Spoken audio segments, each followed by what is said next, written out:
The Grandeur International Hotel, a monolith of polished marble and shimmering glass in the heart of the bustling city, exuded an air of impenetrable opulence. Its lobby, a cavernous space echoing with the hushed murmur of wealthy guests and the subtle clink of crystal, felt a world away from the quiet, rhythmic tasks performed by Lena Maeve.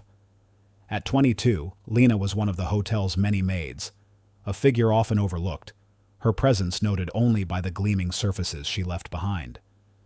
She was quiet, observant, and possessed a deep intelligence that belied her unassuming uniform. Internally, a profound conflict simmered within her, a fervent love for learning languages, a quiet longing for a life beyond her current circumstances, yet a creeping sense of resignation born from limited opportunities.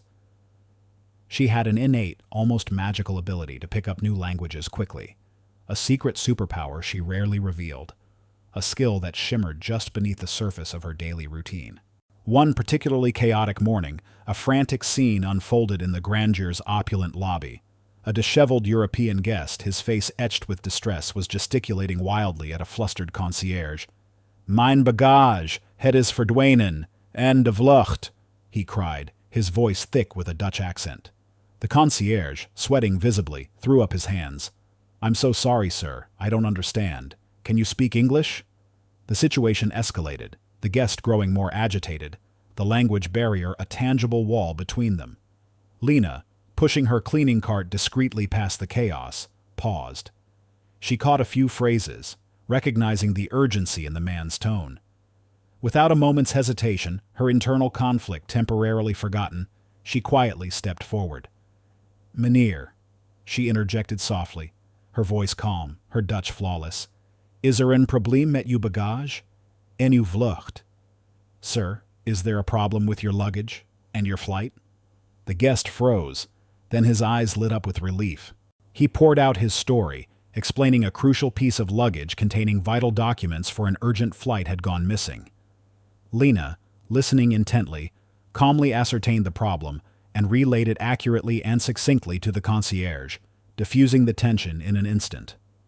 As the concierge stammered his thanks, Lena, ever a shadow, simply nodded and slipped away before anyone could fully register her presence or thank her properly. It was her save the cat moment, a quiet act of competence and compassion, performed without seeking recognition, revealing her profound hidden abilities. Lena possessed an extraordinary talent for languages, particularly those with complex phonetics or unusual structures, like Dutch. It was her seed of mystery, a profound hidden ability few, if any, knew about. She practiced silently while cleaning, a discreet earpiece tucked into her uniform, listening to foreign news channels or mimicking accents perfectly as she dusted. It was her private escape, a glimpse into a world beyond her reach. She absorbed grammar rules and vocabulary with astonishing speed, an almost photographic memory for linguistic patterns. This talent represented her untapped potential, her true passion lying dormant beneath the surface of her daily life. Yet, despite her quiet competence, Lena was constantly reminded of her place in the hotel's rigid hierarchy, facing subtle seeds of future conflict that pricked at her dignity. Just last week, a condescending hotel guest had snapped at her for daring to offer a polite direction, assuming Lena's uniform equated to limited intellect. "Just clean the room, dear," the guest had drawled. "Leave the thinking to those who are paid for it." Another time, she overheard a Caucasian colleague in the break room dismissively remarking, "Some people are just meant for manual labor. It's in their nature." Even the news subtly reinforced this prejudice. A recent report highlighted a major luxury hotel chain facing scrutiny for its blatant lack of diversity in management and subtle biases in hiring practices. These small, seemingly innocuous instances accumulated, a quiet pressure building. They solidified Lena's understanding that despite her hidden talents, her impeccable work ethic, and her profound intelligence, her identity as a young black woman in a subservient role carried an invisible weight, a potential for unfair scrutiny and dismissal. The quiet before the storm was about to give way to a very personal tempest, one that would force her to confront these pervasive biases head-on. Lena hummed a quiet Dutch tune, a melancholic folk song she'd recently learned, as she meticulously polished the antique mahogany desk in the presidential suite.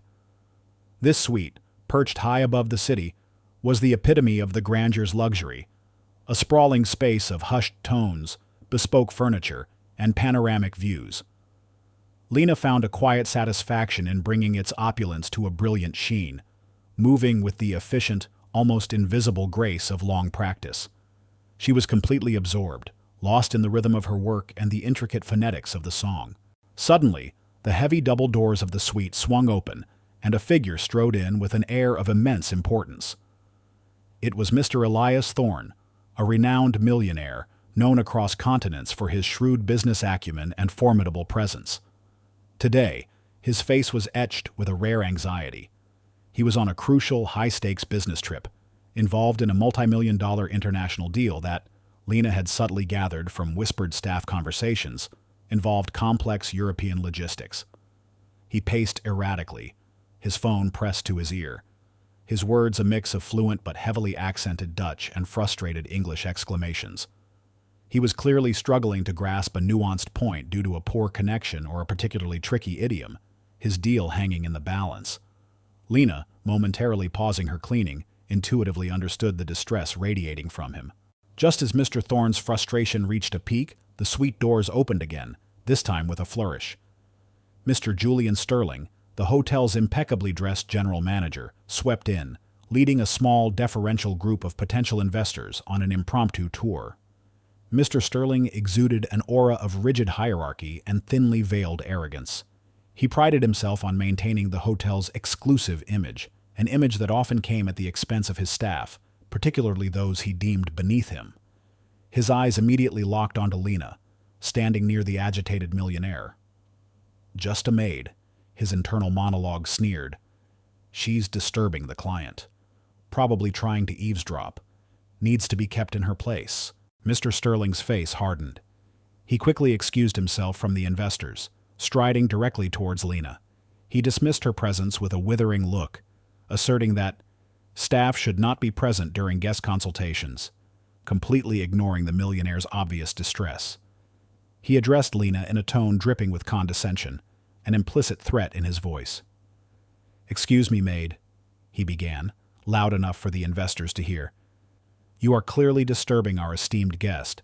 This is a private meeting. You need to leave this suite immediately." He didn't wait for a response, his hand already gesturing towards the door, implying she was unprofessional, inept, and fundamentally less important. He added, his voice lowering to a stage whisper, "Don't make a scene. Just go." Lena, initially bewildered by the unwarranted aggression, felt a flush of indignation creep up her neck. She opened her mouth to calmly explain, to point out the finished cleaning, to perhaps even gesture to Mr. Thorne's obvious need for help.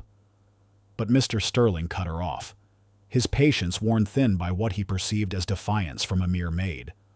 "I will not tolerate insubordination," he hissed, his eyes narrowed. "If you don't comply immediately, I will have no choice but to report you for disruptive behavior. You could lose your job."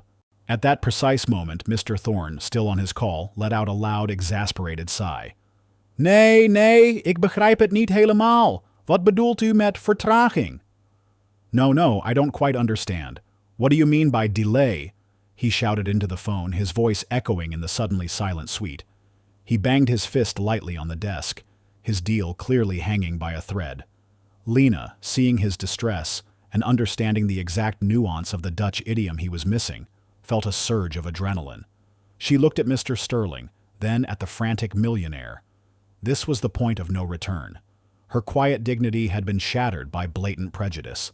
She was forced to choose between humiliating compliance and asserting her right to be treated with respect, and, implicitly, to use her hidden talent. Her presence and her dignity were now on the line. Without thinking, Lena took a step forward. "Meneer," she interjected, her voice surprisingly clear and calm, cutting through the tension, her Dutch flawless, accent perfect. "Het spijt me, maar de verbinding is slecht. De heer zegt dat de levering is uitgesteld, niet geannuleerd, vanwege onverwachte douaneproblemen in Rotterdam. Ze hebben meer documentatie nodig. Sir, I apologize, but the connection is poor.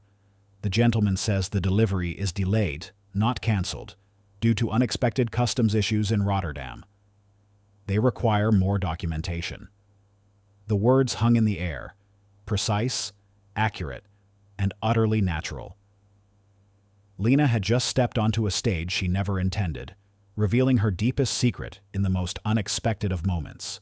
The opulent presidential suite, once a sanctuary of hushed luxury, had now become an unexpected stage. The air crackled with a sudden, stunned silence, broken only by the faint, tinny voice of Mr. Thorne's Dutch business partner from the phone still clutched in his hand. Mr. Julian Sterling, the general manager, stood frozen, his face a mask of disbelief. His entourage of potential investors exchanged bewildered glances, their tour of the luxurious suite forgotten. "What was that?" Mr. Sterling finally managed to stammer, his voice thin, accusing. "Maid, what did you just say? Are you interfering with a guest's private call?" He still couldn't conceive of Lena as anything more than a menial worker, incapable of such a sophisticated interjection. Lena, despite the pounding of her heart, stood her ground. Her face, usually so composed, held a newfound resolve. She had laid bare her deepest secret, and there was no going back. "Meneer," she repeated, her Dutch still flawless, directed now at Mr. Thorne. "The connection is quite poor. The gentleman on the phone is confirming that the delivery is merely delayed, not cancelled. It's due to unexpected customs issues in Rotterdam, and they require additional documentation from your side to resolve it." She spoke clearly, her pronunciation precise, every syllable a testament to her mastery. Mr. Sterling's face contorted with a mixture of anger and disbelief. He observed Lena's calm, articulate explanation, not as a sign of genuine competence, but as an audacious defiance. His classist prejudice, ingrained over years of managing an elite hotel, flared. He scoffed, stepping closer to Lena, his voice laced with thinly veiled contempt. "I don't care about your duties, girl. You are interrupting a high-level business meeting.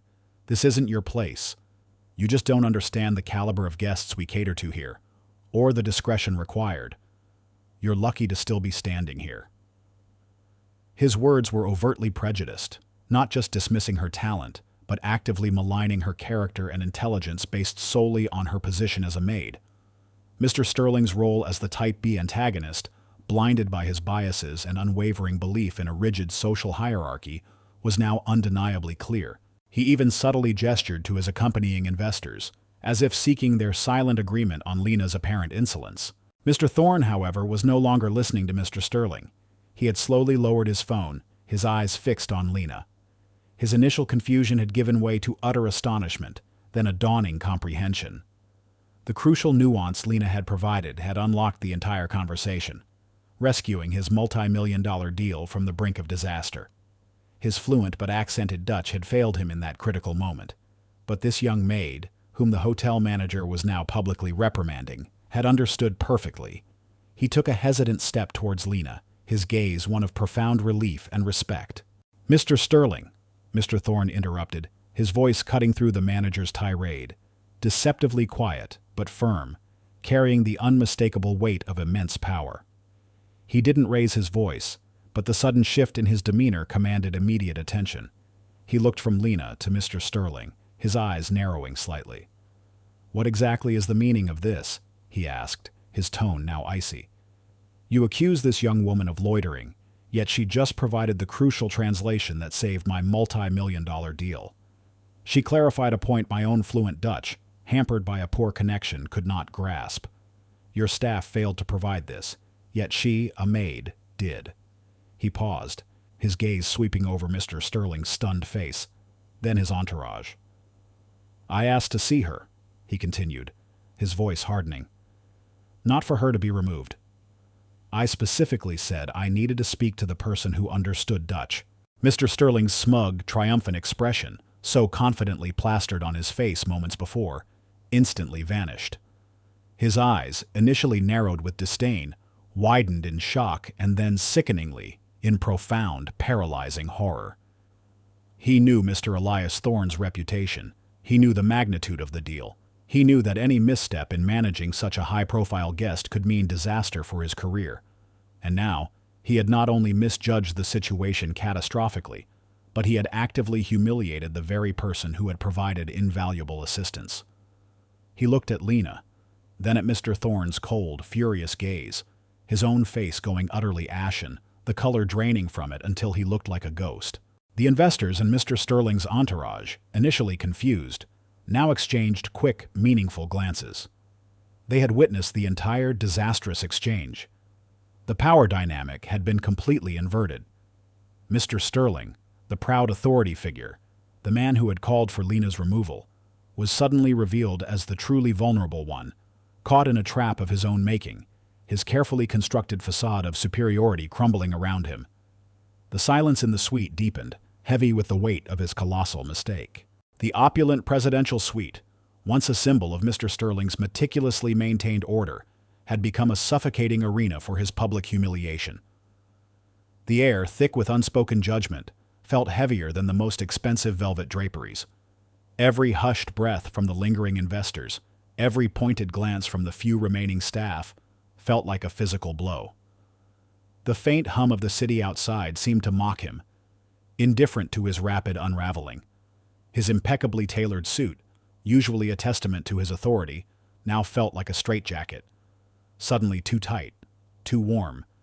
He was utterly alone in his predicament. His entourage of investors and his own staff had subtly distanced themselves, their faces masks of professional neutrality that spoke volumes. His carefully cultivated facade of composed authority wasn't just cracking, it was shattering into irreparable pieces under the immense, visible pressure.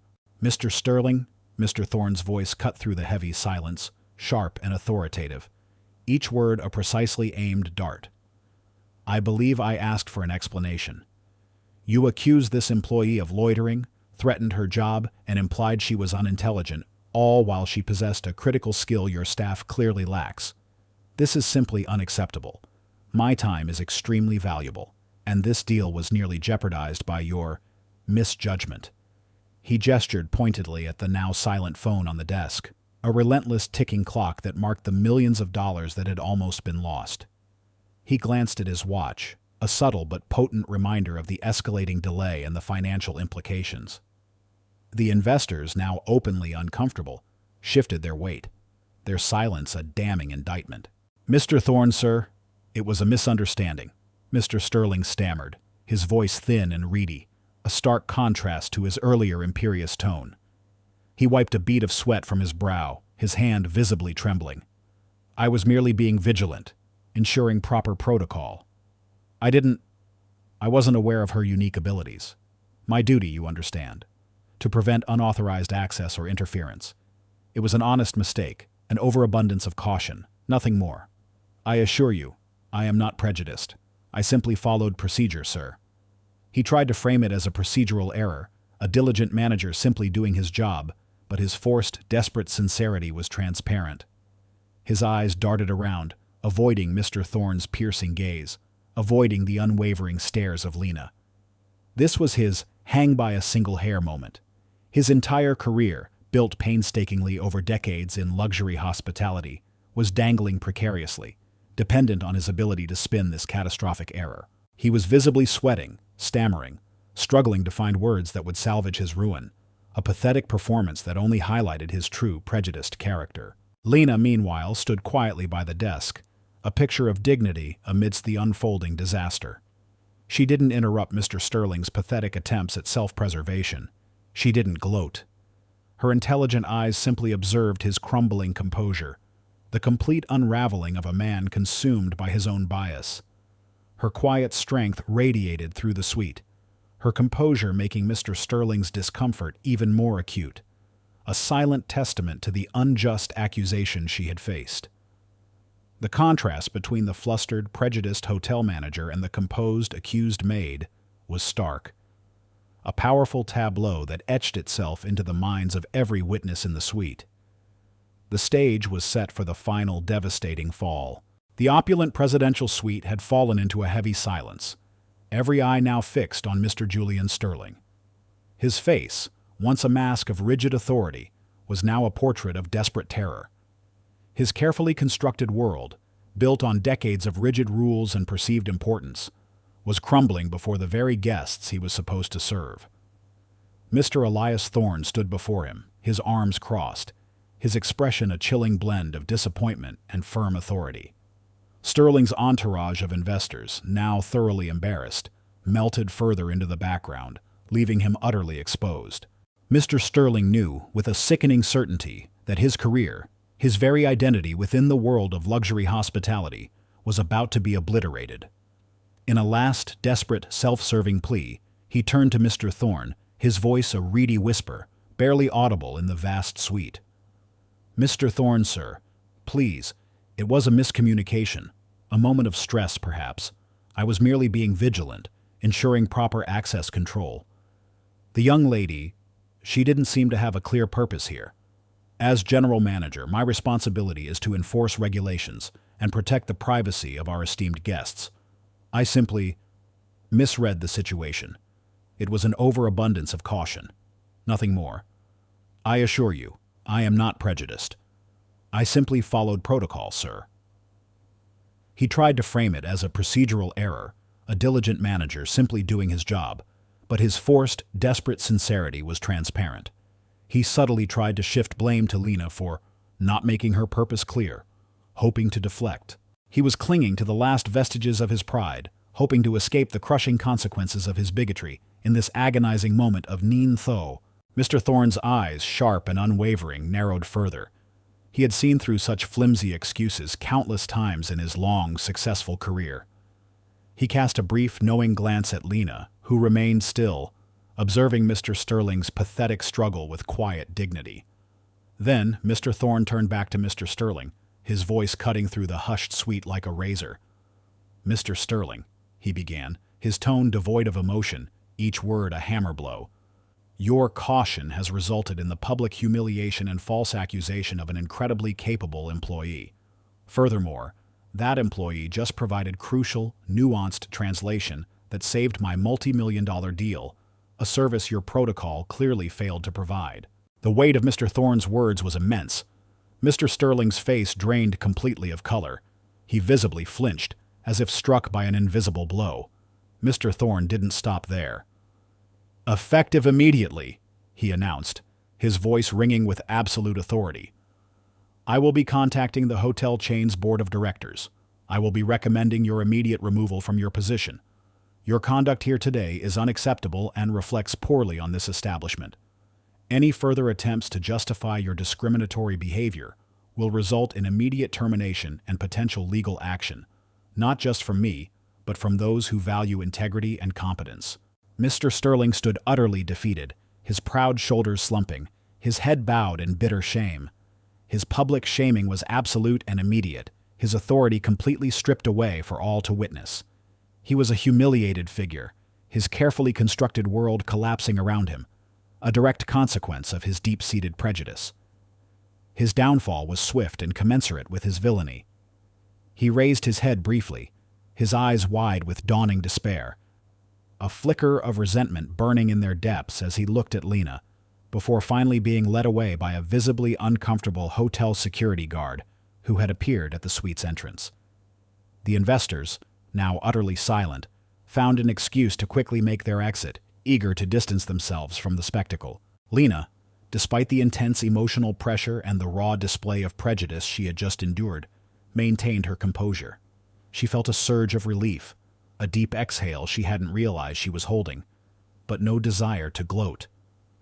She looked at the now empty space where Mr. Sterling had stood, then at the lavish suite around her. Her voice, though quiet, carried an unexpected resonance, a testament to her unshakable passion. I just love languages," she said, not to anyone specific, but to the air around them. "They're like puzzles, and they connect people. I just wanted to help him." Her simple statement, so full of pure, undiluted passion, subtly highlighted the cruel irony of Mr. Sterling's actions, a man who managed a grand international hotel, yet sought to exclude its most valuable connecting force. Her quiet dignity and unwavering passion made her victory even more profound, a testament to the unquenchable flame within her. Just as the climax reached its emotional peak, Mr. Thorne, after confirming with his business partner that the deal was now back on track thanks to Lena, turned his full attention to her. He looked at her with genuine awe and profound respect. "Ms. Maeve," he began, his voice soft but firm, a stark contrast to his earlier frustration. "Your quick thinking, your incredible linguistic skill, you saved a deal worth tens of millions. I have no doubt that your talent far exceeds your current position." He paused, a thoughtful expression on his face. "I'm offering you a position within my international corporation, as a multilingual liaison perhaps, or a junior executive assistant, with extensive travel, at a salary that would reflect your immense value." His gaze was direct, unwavering. "I believe true talent should never be overlooked, and true character should always be rewarded." This gesture solidified Lena's vindication, not just by proving her worth, but by opening up a new world of opportunity she had only dared to dream of. Onlookers, a few remaining hotel staff, and a curious bellhop, who had initially been merely curious, now fully grasped the magnitude of the injustice that had occurred. Their faces shifted from curiosity to dawning understanding, then outrage at Mr. Sterling's clear prejudice, and finally admiration for Lena's quiet resilience and a palpable satisfaction at Mr. Sterling's well-deserved downfall. Whispers of, "She speaks perfect Dutch," and "He just fired the manager," rippled through the suite, making Mr. Sterling's humiliation complete, his once esteemed name now a symbol of disgrace. This collective recognition of injustice and Lena's quiet, dignified vindication provided a powerful, cathartic release. The presidential suite, once a stage for prejudice, was now a testament to truth and dignity. The highly charged atmosphere in the presidential suite slowly dissipated, leaving behind the palpable weight of consequence. Mr. Julian Sterling, his face still a mask of bitter resentment and dawning despair, was swiftly escorted from the hotel by discreet security personnel. His immediate administrative leave was merely a formality, a bureaucratic prelude to the inevitable. The Grandeur International, facing immense public scrutiny and potential backlash from high-profile clients like Mr. Thorne, acted with unprecedented speed. Within hours, a comprehensive and uncompromising public apology was issued, disseminated across all official channels. The statement condemned Mr. Sterling's discriminatory actions in the strongest possible terms, reaffirming the hotel's unwavering commitment to diversity and inclusion at every level of staff interaction and guest service. Mr.